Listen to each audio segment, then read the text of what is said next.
아멘. 자, 우리 설교 제목을 따라해 봅니다. 영적 역사 학도가 되어 살아가라. 예, 영적 역사 학도가 되어 살아가라 라는 제목으로 우리 본문의 말씀 중심으로 하나님의 은혜 나누기 원합니다. 역사를 잊은 민족에게 미래는 없다. 단재 신채호 선생님의 명언이라고 말하는 분도 있었지만 사실 이 말의 출처가 불분명합니다. 자, 그런데 단재 신채호 선생님의 그 독립운동을 하면서 내보인 그런 삶으로 보인 메시지를 보면 이 명언과 정말 맞아떨어집니다. 그분은 역사학자이면서 독립운동가이기도 했는데요. 한 번은 단재 신채호 선생님께서 일제 박해 속에서 감옥에 갇혔을 때였습니다. 그가 그 감옥에서 이렇게 유언을 남겼다고 합니다. 건강이 매우 약해져서 그 신채호를 밖으로 이렇게 내보내려고, 그죠? 근데 그 밖으로 내보내면서 그 친일에 협력한, 그죠? 그렇게 친일파에게 그렇게 맡기면서 요양을 시키려고 그렇게 할 때 이 단재 신채호는 거부했대요. 나의 몸을 그들에게 맡길 수 없다. 그리고 이렇게 유언을 남겼다고 합니다. 내가 죽거든 땅에 묻어서 외놈들의 발에 채이게 하지 말고 나를 화장해서 그 죄를 바다에 뿌려달라. 나는 결코 저들이 짓밟은 땅에 매장되지 않을 것이다. 그는 역사학자답게 민족의식이 매우 투철했고요. 그리고 그가 가지고 있는 그 역사의식이 그 독립운동의 정신에 불을 지폈고 정신적으로 굉장히 큰 영향력을 미쳤다고 합니다. 여러분, 역사를 잊은 민족에게는 미래가 없습니다. 마찬가지로 역사를 잊은 그리스도인은 미래가 없습니다. 그리스도인은 역사를 전공한 역사학도는 아닐지라도 그리스도인이 매일같이 보고 묵상하고 공부하는 것이 무엇입니까? 성경책이잖아요. 자, 그런데 이 성경은 상당한 부분이, 그죠? 반 이상이 역사의 기술이에요. 역사책이란 말이에요. 자, 오늘 본문에서도 어떠한 인물, 장소, 연도가 나와요. 이게 몇천 년 전의 기록인데 정확하게 연도, 장소, 인물 정확하게 나와요. 역사의 기록물이란 말이에요. 그리고 우리가 보기에 아름답고 듣기 괜찮은 그런 이야기들, 어떤 성공적인 스토리만 추려가지고 이렇게 기록한, 그죠? 누군가에 의해서 과감하게 편집되어서 아름다운 장면만 그렇게 기록한 그런 책이 아니에요. 여러분, 성경을 읽다 보면요, 어떻게 이런 이야기까지 성경에 등장할 수 있을까? 그런 끔찍한 이야기, 어떤 추잡한 사건들, 너무나 답답한 이스라엘의 민족의 반복된 실패들, 그리고 그들의 수치스러운 타락의 장면들, 이런 것들이 여과 없이 여기 기록되어 있어요. 왜일까요? 좀 아름답고 깨끗하고 또 성공적인 스토리만 그렇게 담아 놓으면 성경을 읽을 때 더 좋을 것 같은데, 성경은 오히려 읽다 보면요, 믿음으로 사는 것에 성공한 사람, 그들의 이야기보다 실패한 사람들의 이야기의 분량이 훨씬 더 많은 것 같아요. 여러분, 사사기 보면서 그냥 거의 느끼지 않습니까? 사사기 보면 이거는 믿음의 역사가 아니라, 그죠? 그 불신의 어떤 실패의 역사, 심판의 역사만 거의 대부분이 기록되어 있는 그 모습을 보게 됩니다. 자, 여러분, 하나님은 왜 이렇게 실패의 역사를 기록해 놓으시고, 그죠? 그것을 우리로 하여금 읽게 하시는가? 무엇을 의도하시는 것이죠? 그 실패의 역사를 보고 그것을 읽어내면서 마치 내가 그 실패를 살아본 사람처럼, 그래서 그 실패의 역사를 딛고 일어난 그 실패에 반성을 하고 그 반성적 역사 속에서 살아내는 사람처럼 그렇게 살아보라고 하나님께서 우리에게, 그죠, 실패의 역사도 읽게 하시는 거예요. 그래서 그리스도인은요, 이 엄청난 이 두꺼운 역사책을 매일 끼고 다니는 일종의 역사학도입니다. 여러분, 역사책을 읽고 계신 거예요. 그리고 그냥 역사학도가 아니라 영적 역사학도입니다. 여러분, 꼭 내가 타락해 보고 그래서 하나님의 징계와 심판을 경험해 보고 그리고 나서야 이제야 알겠네 하고 믿음으로 살기 시작하면 인생의 많은 시간들이 이미 지나가 있는 거예요. 그죠? 그러면 주님의 일은 언제 합니까? 맨날 실패 속에서 드디어 나중에서야 그것을 깨달으면 언제 우리는 주님을 위해서 살아갑니까? 성경에 나온 역사의 산 증인들을 보게 하십니다. 그리고 그들이 했던 그 실패를 우리로 하여금 보게 하십니다. 그것을 묵상하고 연구하고 그리고 그것을 거울 삼아서 오늘날 나의 삶에 적용해 보라고. 그래서 수천 년의 역사를 본 사람만이 가질 수 있는 그 깨달음, 그 영적 깨달음을 소유한 자로서 오늘날을 살 수 있도록 하나님께서 우리에게 주신 최고의 선물이 무엇이냐? 바로 이 성경책. 수천 년의 역사를 살지 않아도 그 역사를 딛고 일어난 사람으로 살 수 있도록, 그죠? 우리에게 주신 하나님의 선물이 바로 이 성경책이라는 거예요. 하나님이 우리에게 주신 역사 교과서, 그게 성경책입니다. 여러분, 그런 맥락에서 오늘 본문의 말씀을 우리가 살펴보는데요. 자, 사사기. 이 사사기에 등장하는 사사의 총 그 명수가 몇 명인지 아십니까? 12명. 자, 그리고 12명의 사사를 두 부류로 나눌 수가 있는데요. 소사사와 대사사예요. 자, 소사사, 대사사. 자, 대사사는 먼저 온니엘, 에후, 드보라, 바라, 기드온, 입다, 삼손. 대사사고요. 그리고 소사사는 삼갈, 돌라, 엘론, 야일, 입산, 압돈. 이렇게 6명이 소사사예요. 6명이에요. 자, 대사사와 소사사의 구분은 무엇이냐면, 그 소사사는 한마디로, 그죠? 그 사람들이 뭐 업적이 작아서 소사사가 아니라 기록된 내용이 작아서 소사사예요. 그러니까 대사사 삼손과 같은 경우, 기드온과 같은 경우는 몇 장 동안 다루고 있고, 몇 장 그 페이지가 몇 페이지나 혼자 이렇게 다루고 있거든요. 기록물이 많아서 대사사입니다. 자, 그런데 오늘 우리가 읽었던 사사기 10장 1절에서 5절 이 두 명의 사사가 나오는데, 돌라와 야일, 기록이 너무 작아요. 그죠? 2줄, 3줄 이렇단 말이에요. 그죠?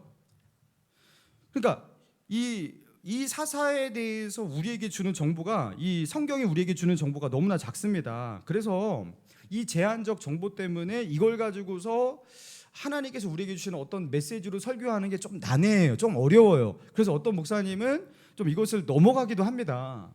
이게 설교하기가 좀 난해하니까. 그래서 목사님마다 설교를 하실 때 어떤 경우는 굉장히 이 두 사사가 긍정적으로 해석이 되기도 하고, 어떨 때는 부정적으로 굉장히 해석이 되기도 하고, 그래서 바라보는 시각에 따라서 그렇게 해석할 수가 있는 여지가 있는 거예요. 자, 그래서 좀 난해한데요. 자, 그러나 성경에서 우리에게 주고 있는 그 정보를 가지고서 딱 거기까지만 우리가 해석을 하면 되는 거예요. 자, 그러면서 하나님의 뜻을 우리가, 하나님의 메시지를 우리가 살펴보고자 합니다. 자, 먼저 사사 돌라입니다. 1절 2절 같이 읽어봅니다. 시작. 아비멜렉의 뒤를 이어서 이사갈 사람 도도의 손자 부하의 아들 돌라가 일어나서 그가 에브라임 산지 3일에 거주하면서 이스라엘의 사사가 된 지 20년. 자, 일단 돌라는요, 아비멜렉의 뒤를 이어서 사사가 되었다. 여러분, 아비멜렉의 뒤를 이어 사사가 되었다, 이것이 의미하는 것이 무엇입니까? 아비멜렉이 저지른 그 끔찍한 일들, 여러분 이전까지 읽어보았잖아요. 그죠? 아비멜렉은 사실 사사로서의 자격이 없는 자였습니다. 이스라엘의 왕이 되기를 탐하였던 자, 그리고 이스라엘에게 유익을 끼치지 못한 자. 자, 그런데 그도 어떻게 보면 이스라엘의 지도자적 위치 가운데 있었기 때문에 그 사사의 반열 가운데 올라 있는 거예요. 기드온의 처백에서 태어난 서자였지만 권력에 대한 탐욕이 너무나 컸고 잔인한 심성의 소유자였고, 그래서 자신의 외가 친척이 살고 있는 세겜 사람들을 회유시켜서 그들을 자신의 편으로 만들어서 자기의 형제, 친형제 69명을 한 반석 위에 죽였던 잔인한 사람. 여러분, 그리고 3년 있다가 세겜 사람들이 자기를 배신하니까 어떻게 합니까? 그 세겜 사람들을 모두 학살해 버리는데요. 동네에 들어가서 학살을 하고, 그리고 그 세겜 망대로 피한 사람들을 죽이기 위해서 1000명의 사람들이 세겜 망대 위에 올라가 있는데 불을 질러서 1000명의 사람들을 불로 태워요. 그리고 피해 달아난 부녀자들, 그 세겜 마을 사람들을 추격해갖고 옆 동네까지 가갖고, 거기서도 이제 큰 망대가 있었는데 그 망대에도 불을 지르려고 다가가다가 어떻게 됐습니까? 한 여인이 떨어뜨린 맷돌 윗짝에 머리를 맞아서 죽게 되는, 여러분, 그런 아비멜렉입니다. 여러분, 이 아비멜렉과 세겜 간의 이 분쟁, 여러분 이것은요 사사기에 기록된 동족 간의 첫 번째 사륙이고 내분입니다. 그것도 왕이 되고자 하는 권력 투쟁으로 인해서 일어난 끔찍한 내분이었습니다. 여러분, 이 아비멜렉 사건, 그래서 세겜이라는 한 동네가 쑥대밭이 되고, 그죠? 학살되는 이런 사건. 여러분, 이 사건을 겪고 나서 이스라엘의 분위기가 어떠했을까요? 아비멜렉과 같은 내가 왕이 되겠다, 권력을 탐하는 자들이 다시 일어난다면 이런 사건이 다시 일어날 수 있다라는 그 두려움이 있겠죠. 아비멜렉과 같은 사람이 다시 일어나서 우리의 왕이 되고자 하고 그래서 권력을 탐한다면 또다시 이런 일이 반복될지도 몰라. 이런 어떤 분위기가, 그런 두려움들이 그들에게 있었을 거예요. 자, 그런 분위기 속에서 등장한 사사가 누구다? 아비멜렉의 뒤를 이어서 등장한 사사가 누구다? 돌라다. 자, 돌라였어요. 자, 돌라가 아비멜렉 뒤에 사사가 됐다라는 것은 그런 내용들을 함축하고 있는 겁니다. 자, 그는 이사갈 지파 사람이면서 에브라임 산지 3일에 거주했다, 이렇게 기록하고 있죠.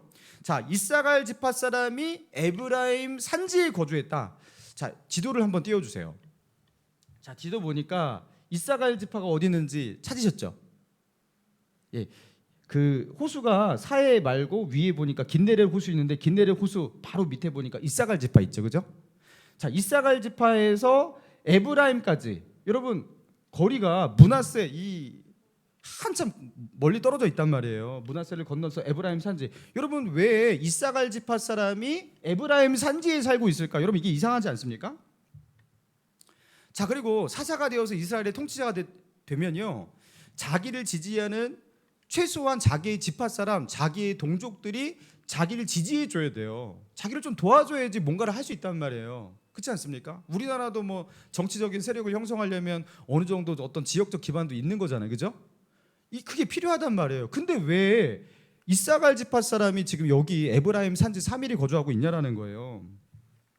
자, 그리고 자, 에브라임 산지 3일, 여기가 어디인지 정확하게 알 수가 없어요. 그러니까 에브라임 중앙 어디 쪽이겠거니 이렇게 추측을 하는 거지, 산지 지역이 이제 에브라임 중간 어디 정도의 산지거든요. 예. 근데 정확하게 3일이 어딘지를 알 수가 없습니다. 어떤 학자들도 그것을 알지를 못합니다. 그러니까 3일은 여기만 등장해요. 사람들이 알지 못하는 곳이에요. 그러니까 말해도 알지 못하는데 분명히 있기는 있는 곳. 여러분, 제가 여러분에게 묻겠습니다. 충청북도 괴산군 외사리에 있는 비학복마을이라고 여러분 아십니까? 그것도 모르십니까? 충청북도 괴산군 외사리에 있는 비학복마을 모르세요? 제가 어저께 지도로 그냥 아무데나 줌해서 찾아보니까 거기 있어요. 분명히 거기가 마을이란 말이에요. 부락을 형성해서 사람들이 살고 있단 말이에요. 근데 우리는 모르잖아요, 그죠? 3일도 그런 곳이에요. 3일도 그런 곳이에요. 근데 아무도 모르는 곳에 이스라엘의 사사가, 통치자가 살고 있다? 이상하잖아요, 그죠? 이상하잖아요.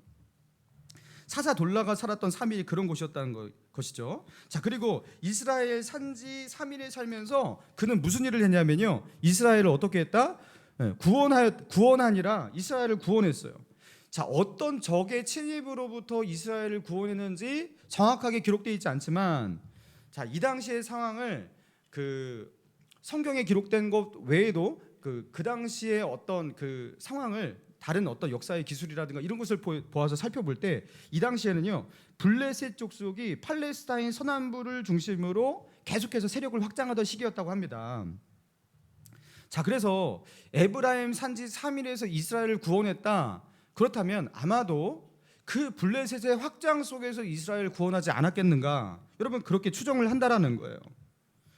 자, 그가 이렇게 이스라엘을 구원하기도 하고, 그리고 사사로서 이스라엘을 통치하면서 자그마치 23년 동안 그렇게 했는데요, 죽을 때까지도 사람들이 잘 알지 못하는 에브라임 산지 어느 곳 그 3일에서 그렇게 살다가 죽었다. 이건 뭘 말하는 거예요? 그는 권력을 탐하지 않았다라는 거예요.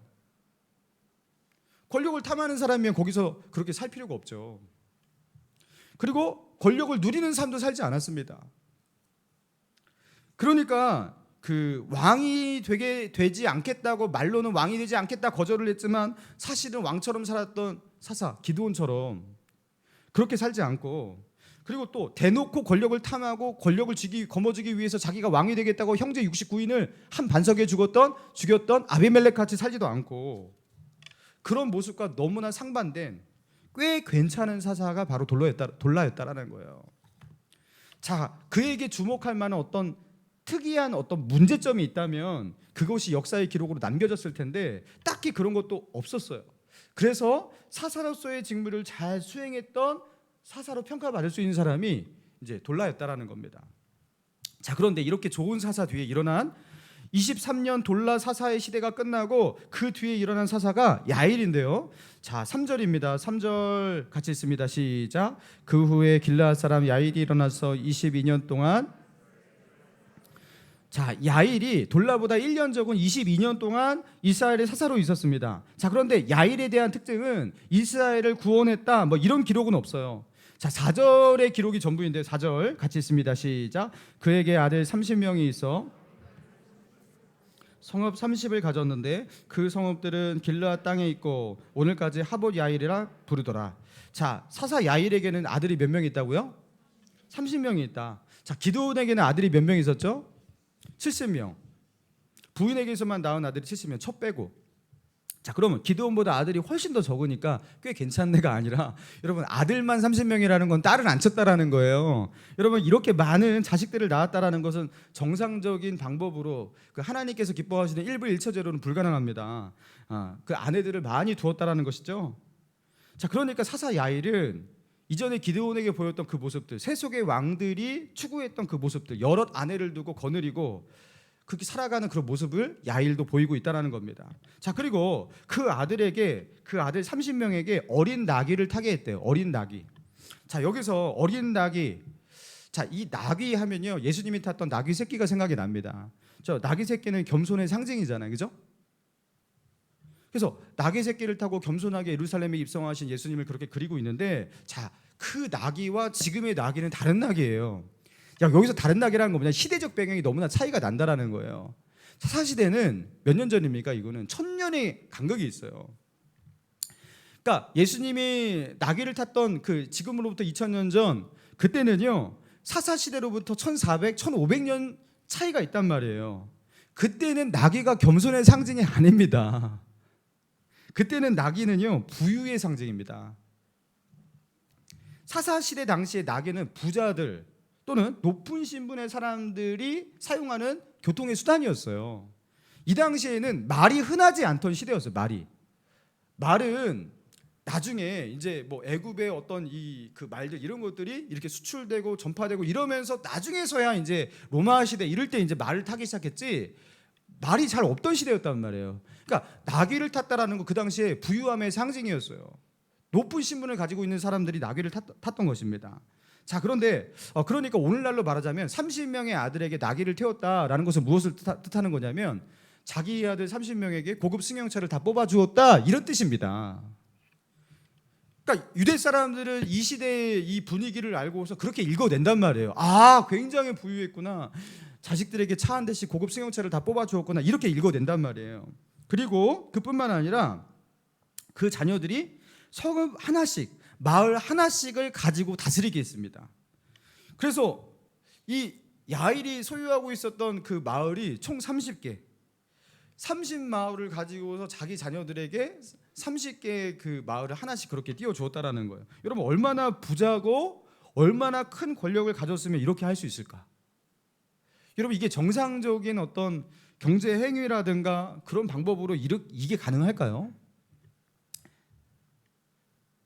그 당시에 야일이 길르앗 땅에서 요단 동편 그 므낫세가 차지하고 있던 그 길르앗 땅에서 얼마나 지배적 위치 속에 있었는지 그가 가지고 있는 강력한 지배력을 이것을 통해서 확인할 수 있습니다. 그리고 그가 가지고 있는 이 권력과 재력과 이것을요 대물림하는, 그래서 자녀들에게, 자기의 자식들에게 하나씩 마을을 떼어주는, 여러분 이런 모습. 자, 이것을 보니까 아마도 야일은 정상적인 방법으로 정직한 모습으로 살아서 이렇게 할 수가 없잖아요, 그죠? 그냥 땀 흘려서 열심히 일하고 소 키우고 양 키우고 이렇게 해갖고 막 성읍 30개를 차지할 수가 없잖아요. 자, 그러면서 이 야일의 모습이 마치 무엇을 연상시키냐면 왕의 모습을 연상시킵니다. 미디안 전쟁 이후에 기드온이 취했던 그 태도, 왕이 되기를 거절했지만 왕처럼 살았던 그 기드온의 모습이 데자뷰 같이 떠오른다라는 거예요.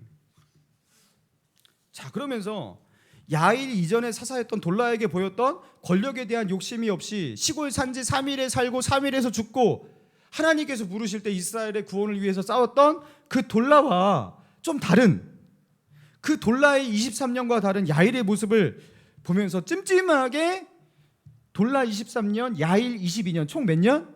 45년. 여러분 그렇게 보여주고 있어요.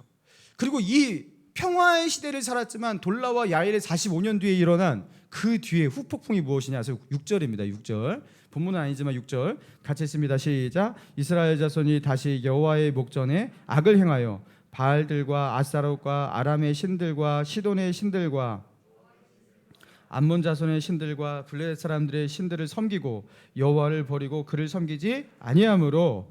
자, 뭐 했다라는 거예요? 여러분 이 45년 뒤에 어떻게 되었다라는 거예요? 이스라엘 자손은 타락했다. 기드온 시대에 평화로운 40년을 보내고 기드온이 죽은 뒤에 바알을 섬기는 나라가 되었다라는 거 옛날에 보았잖아요. 여러분 똑같이 다시 그렇게 되었어요. 여기서는 45년, 기드온은 40년. 여러분 이게 반복이 되니까 이제 법칙같이 여겨집니다. 이스라엘 민족은 전쟁 없이 평화로이 40에서 50년 정도 살면 그들은 반드시 타락하고 우상을 숭배하고 그리고 하나님의 징계와 심판을 당해서야 정신 차리고 하나님을 찾고 그리고 사사가 와서 구원하고 그리고 평화의 시대가 펼쳐지면 한 40년 50년 흐르면 다시 타락하고. 여러분 이게 법칙같이 보입니다. 그런데 안타까운 것은 무엇이냐면 이 괜찮은 사사로 보였던 돌라의 모습과 다른 야일의 모습이죠. 사사 야일은 이방 민족에게서 이스라엘을 구원하는, 이스라엘을 보호하는 일을 했을지는 몰라도 이스라엘의 영적 타락을 막아서는 일은 하지 못했다라는 거예요. 실패한 사사였다라는 거예요. 사랑하는 성도 여러분, 이 본문의 말씀을 우리가 보면서 우리는 무엇을 깨닫게 됩니까? 여러분 사사기는 타락, 회개, 그리고 사사를 통한 구원, 그리고 다시 찾아온 평화, 그리고 다시 타락, 회개, 사사를 통한 구원, 평화, 이것이 반복되는 사이클이에요. 자, 이것을 알고서 여러분 사사기를 보셨을 거예요. 여러분 성경 통독 몇 번 하신 분들이니까, 그죠? 예, 성경 통독 그래도 지금도 하고 계시고 이번에 일독 하실 때 지금 이미 사사기는 다 읽으셨잖아요, 그죠? 그러니까 이거 다 아신단 말이에요. 근데 이거를 알면서 보는데도 답답함을 금할 길이 없다라는 거예요. 아니 왜 이 실패의 역사를 한 번이 아니라 계속해서 반복하는가? 물 안 마시고 고구마를 자꾸 입으로 먹을 때 그 느끼는 그 답답함, 꾸역꾸역한 그 답답함이 사사기를 볼 때도 느껴집니다. 답답해. 여러분 그러지 않습니까? 아니 왜 또 이렇게 돼? 여러분 이거 또 언제 느껴요? 민수기 읽을 때 이스라엘의 원망, 죄악 이거 보면서 거기서도 막 느끼잖아요. 답답해. 제발 좀 원망 좀 하지 마. 근데 다시 그렇게 해요. 여러분 성경이 의도하고 있는 게 바로 이것이에요. 이게 하나님의 의도라는 거예요. 이게 하나님의 의도. 우리가 지금 느끼는 그 답답함, 우리가 뭐 때문에 답답함을 느끼는, 문제의식 때문에 답답함을 느끼는 겁니다. 아니 도대체 왜 이러는 거예요 도대체? 아니 하나님께서 은혜를 주셔서 그들을 구원하시고, 그죠? 그들을 회복시키시면 이제부터는 믿음으로 살아야지, 평화의 시대가 펼쳐지면 감사하고 더 믿음으로 살아야지 왜 이러는 거야 도대체 하면서 우리가 답답해하고 문제의식을 가지잖아요. 이게 하나님께서 이 말씀을 기록한 의도라니까요. 이 사사들의 모습을 보라, 이스라엘의 모습을 보라. 그리고 이 역사를 읽어가면서 너희는 어떻게 하라는 거예요? 답답하지? 이렇게 그들이 타락한다는 걸 보면서 너희도 그렇게 타락할 수 있다는 것을 깨닫게 되겠지? 깨닫게 되지? 그리고 너희는 어떻게 해야겠어? 이렇게 하지 말라. 성경이 기록하고 있는 이 믿음의 사람, 이 믿음의 공동체의 실패 또는 성공의 역사, 이런 것들을 면면히 우리로 하여금 보게 하시면서 그 수천 년의 역사를 우리가 봅니다. 성경을 통해서 봅니다. 그리고서 너희는 느끼는 것이 없느냐? 느끼는 것이 없느냐? 깨닫는 것이 없느냐? 하나님은요, 이 성경의 수천 년 역사를 읽게 하시면서 우리로 하여금 어떻게 하는 거예요? 역사를 딛고 일어난 자가 되게 하시는 거예요. 우리가 기껏 살아봐야 100년 살지만 수천 년의 역사를 알고 그것을 딛고 일어난 사람으로 살기를 하나님께서 의도하시는 거예요. 사랑하는 성도 여러분, 그래서 여러분에게 성경을 읽으라는 것은 성경에 기록된 역사를 읽으라는 겁니다. 그래서 성경을 읽으면서 우리는 역사를 배우게 되는 거예요. 여러분, 영적 분별력이 성경을 읽으면서 어떻게 됩니까? 업그레이드가 됩니다. 현실의 삶 가운데서 이전에 내가 주님의 뜻대로 살지 못했던, 그 주님의 뜻대로 살 수 없었던 그런 나의 나약함들, 부족한 영적인 분별력과 판단들, 그런 것들이 고쳐지고 영적인 판단과 선택을 할 수 있는 그런 분별력 있는 사람으로 성장하고 변해가는 거예요. 사랑하는 성도 여러분, 그래서 성경에 있는 것이 굉장히 중요해요. 여러분, 성경을 읽고 계십니까? 제 눈을 피하지 마시고 성경을 읽고 계십니까? 예? 성경을 읽는 사람은요, 하나님이 안 믿어질 수가 없어요. 저는 이렇게 말하시는 분들을 간혹 이제 전도하다가 경험했는데, 나는 성경 읽어봤어. 근데 하나님 안 믿어져. 대부분 성경 안 읽어보고 뻥치시는 거예요. 읽어봐도 대충 읽어봤겠지. 성경을 제대로 읽으면 하나님이 안 믿어질 수가 없어요. 우리나라에 기독교가 들어와갖고 예수를 믿게 된 사람들이 선교사도 안 들어왔는데 예수를 믿었어요. 성경책이 다 번역되지도 않았는데 누가복음 하나, 마태복음 하나가 번역되어서 들어왔는데 그것을 읽는 사람마다 예수를 믿었어요. 성경이 얼마나 강력한 파워를 주는지 모릅니다. 성경을 읽으면요, 너무나 놀라는 게 무엇이냐면 창세기부터 다 역사 기록이야. 아니, 지금으로부터 수천 년 전 이야기인데 연도가 나와. 심지어 노아가 살았던 시대에 연도가 나온다는 거 여러분 아십니까? 노아 시대에 지명이 나온다는 아십니까? 그 아라рат산이 지금도 있다는 거 아십니까? 그 너무 신기한 거예요. 그러니까 성경을 읽는 사람은요, 충격을 받게 되는 거예요. 이게 그냥 뭐 그랬더라 하면서 뭐 그냥 일반적인 경전인 줄 알았는데 역사의 기록물인 거예요. 그래서 이 책을 읽으면 다 깜짝 놀라게 됩니다. 하나님의 실존하심, 예수 그리스도의 역사 속의 실존하심에 대해서 믿지 않았던, 의심했던 사람들은 이 성경을요 가만히 읽어가면요 어떻게 됩니까? 그냥 하나님을 그냥 믿게 돼요. 예수님을 그냥 믿는 믿음이 그냥 생겨요. 자기도 모르게. 그러니까 믿음이 안 생길 수 있는 길은 성경을 안 읽으면 되는 거예요. 그러니까 성경을 제대로 읽으면 믿음이 강제적으로 생깁니다. 강제적으로. 안 생길 수가 없어요. 눈으로 보고 안 믿을 사람이 없듯이 성경을 보고 예수님을 안 믿을 방법이 없는 거예요. 그래서 성경을 그저 비판하기 위해서, 성경의 허구성을 증명하기 위해서 그렇게 논문을 쓰고 연구하고 막 인터뷰를 하고 막 그렇게 캤던 사람들, 그 미국에 있는 어떤 기자가 결국에는 자기가 예수님을 믿게 되었잖아요. 성경을 연구하다가. 여러분, 이 성경을 읽으면요, 창작으로 결코 사람이 꾸며낸 이야기일 수 없다는 것을 성경을 읽는 순간 바로 알게 됩니다. 오늘 본문의 내용도 봐도 알잖아요. 그죠? 성경을 읽으면 믿음이 들어갑니다. 그냥 나도 모르게 믿음의 사람이 됩니다. 그리고 성경을 읽으면 나도 모르게 성경에 나온 그 인물들이죠. 아브라함, 에녹, 그리고 요셉처럼, 다윗처럼, 다니엘처럼 나도 그렇게 살고 싶은 그런 영적 갈망이 생기게 됩니다. 성경을 읽으면 세상의 욕심 가운데 가득 찼던 사람도 이상하게 그 세상의 욕심들이 허망하게 느껴지고요, 믿음으로 영적으로 살고자 하는 간절한 소원들이 생기는데 이제부터 내가 바라보는 것이 자꾸 달라지게 되는 거예요. 성경을 읽으면 그동안 내가 죄인지도 모르고 짓고 그렇게 살아왔던 그 죄들이 이제는요, 옛날에 즐거웠던 것이 이제는요 이상하게 싫어져요. 성경을 읽으면 여러분, 그래서 주의하십시오. 술 맛도 떨어집니다. 성경을 읽으면 담배 맛도 어느 날 딱 떨어져요. 일부러 막 끊으려고 노력하지 않아도 이상하게 끊겨요. 이상하게 세상 재미가 이상하게 더 이상 없어지고 영적으로 사는 것이 즐거워지고 기뻐지고 좋아지고 그렇게 변화돼요. 너무 신기한 거예요. 이 중독을 절대로 우리의 힘으로 끊어낼 수 없다는 거 알잖아요. 그죠? 근데 성경을 읽으면 이상하게 내가 그렇게 그냥 변해가요. 그리고 성경을 읽으면 내가 죄인이라는 걸 깨닫게 돼요. 내가 참으로 불쌍한 사람이구나. 마음이 가난해집니다. 겸손해집니다. 그리고 그리스도를 향해서 손을 내밀게 됩니다. 주여, 이 죄인을 불쌍히 여기시고 나를 구원하소서. 고백하게 되는 거예요. 여러분, 성경을 읽을 때 여러분 그런 일이 펼쳐지는 거예요. 제가 지금 설교하는 내용도 다 성경에 있는 이야기를 하는 것일 뿐입니다.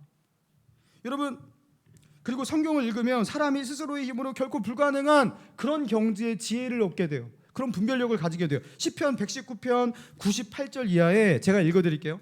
주의 계명들이 항상 나와 함께하므로 그것들이 나를 원수보다 지혜롭게 하나이다.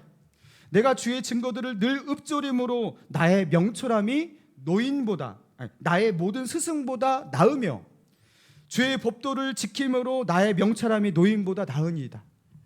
자, 하나님의 말씀을 우리를 어떻게 만든다고요? 원수보다 지혜롭게. 나를 가르친 스승의 명철함보다 그 명철함을 뛰어넘는 명철함으로, 인생을 오래 살았던 그 노인의 그 명철함보다, 그죠? 이 성경이 나에 준 명철함이 그것보다 뛰어나다라는 거예요. 정말 그럴까요? 당연히 그렇죠. 이 성경은 수천 년의 역사를 담고 있는데, 기껏 우리가 살아봐야 100년의 그 지혜인데, 여러분 그것을 뛰어넘는 그 명철함, 그죠? 세상을 볼 수 있는 직관, 여러분 이런 것들이 성경을 통해서 우리에게 들어오는 거예요. 성경은 그런 책이에요.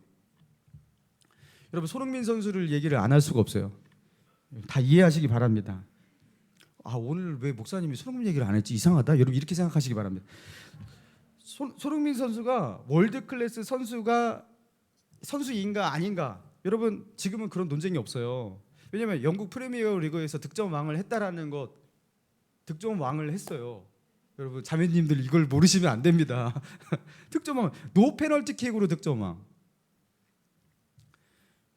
당연히 월드 클래스예요. 자, 그런데 그 몇 년 전의 일인데, 그 손흥민 씨의 아버지 손웅정이에요.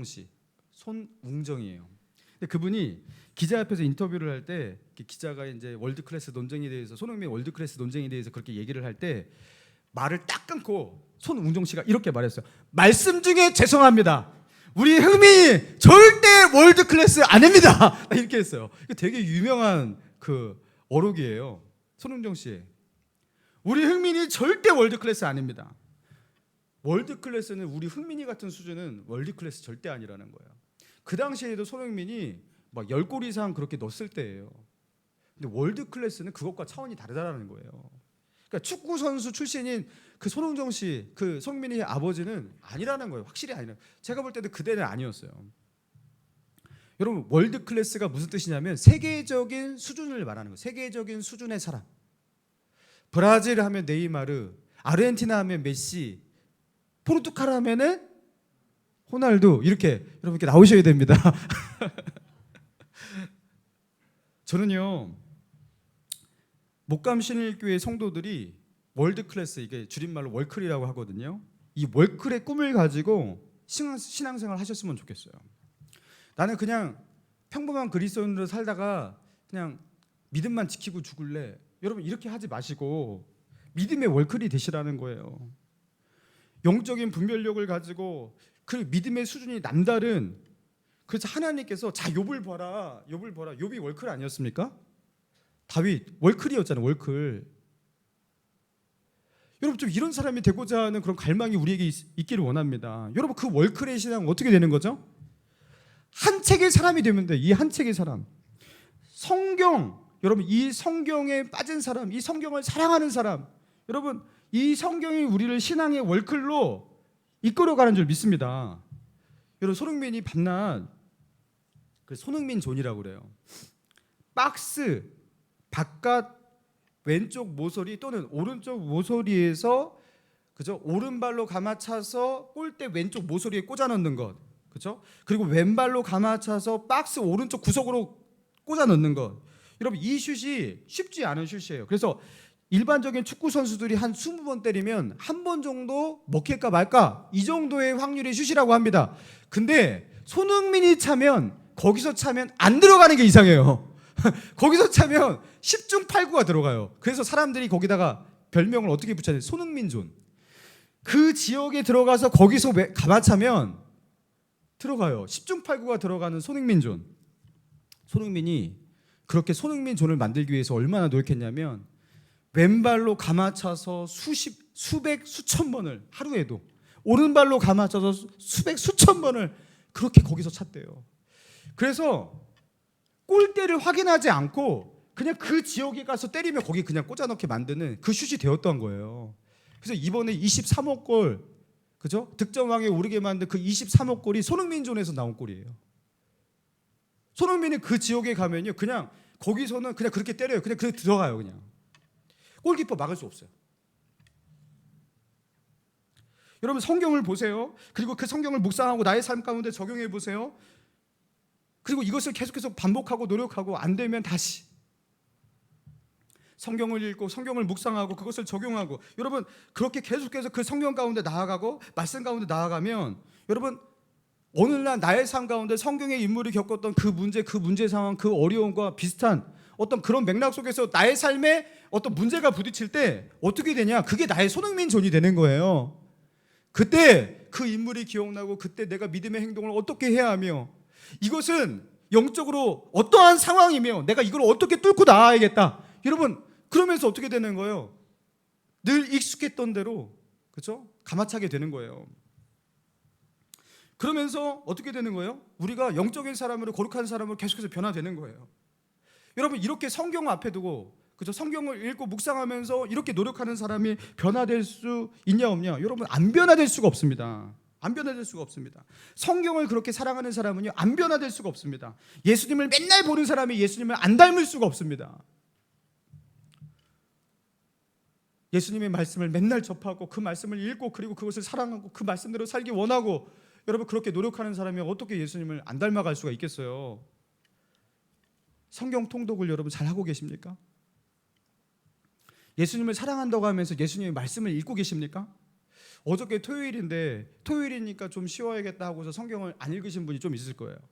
그리고 오늘은 주일이니까 안 그래도 예배 드렸고 말씀도 있고 소그룹도 있으니까 말씀을 안 읽으실 분들이 많을 거예요.